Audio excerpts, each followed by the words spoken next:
If you're a CEO of a large company, you're really worried about two things. The first of which is my size continually delivering benefits to my people and to my customers, or am I starting to suffer too much from complexity that size inevitably brings?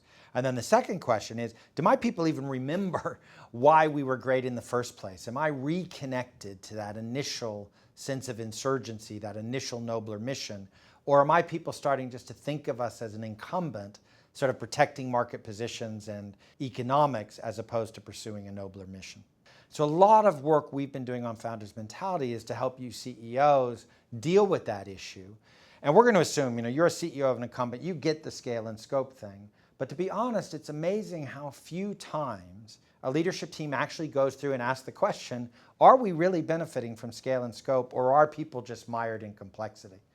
So we've tried to define what are the benefits of scale and scope. The first thing is, are you benefiting from leadership economics? And we mean by that, are all your businesses leaders and exerting leadership? And too often we see in resource allocation process, you're not disproportionately allocating resources to leaders. You're not demanding more from leaders. You're actually allocating resources against last year's revenues, plus or minus 1%. The second thing is, are we learning? The whole unassailable benefit of scale and scope is you should have more accumulated experience than anybody else. You should be learning every day. But does our experience actually translate into good feedback loops from the markets, good learning, and good performance? And are we encouraging peer-to-peer learning systems, or are we trapped in the old kind of hub and spoke thinking? We form a head of marketing, he collects best practices, introduces a way of marketing, as opposed to encouraging our people to talk to each other on the front line. And then the third benefit of scale and scope is that we can exert market power and influence. And it's not just, can we influence regulatory affairs within the rules of the game of our industry? But when you started as an insurgent, you didn't care about market boundaries. You were trying to redefine markets. You were trying to go further. And one of the observations we have is the bigger a company gets, the smaller it actually thinks. You narrowcast yourself into precise definitions of industries as opposed to thinking about yourselves as future makers and redefining industry boundaries. But let's assume you've got that right, that notion of, yes, we are benefiting from scale and scope. The other question is, are we really, really behaving like a founder?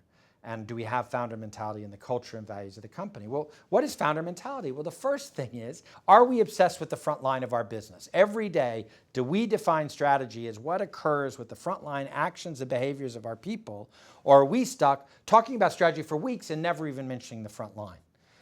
The key part of your business is the kings of your business, the people accountable for every day delivering what you promise to customers. First action for a CEO, form a council of kings. Get together with that group and reconnect yourself with the front line and learn about next step. The second issue is all around owner mindset. No kidding, do our people think they're owners of the business, or are they happy in the bureaucracy we've created? Do they hate bureaucracy? Do they have a bias to action in everything they do, or not? Then that's a big issue.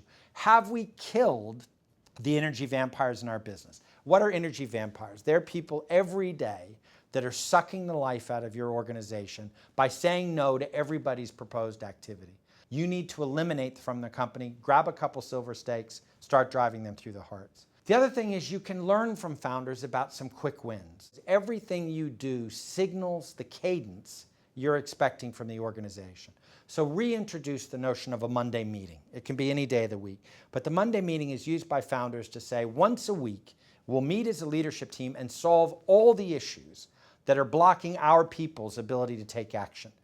That way, they only get to blame the organization for 4 days for their inability to take action. You need to reintroduce that cadence. In contrast, when you have an innovation meeting once a quarter, what you're telling your people is the CEO only thinks about innovation every 89 days. So somehow you need to signal a different cadence. Another tool is what we just call lines in the sand that are used by founders every day. Founders signal to everybody, look, there are certain things that if you do, you're going to get a call from me in a minute.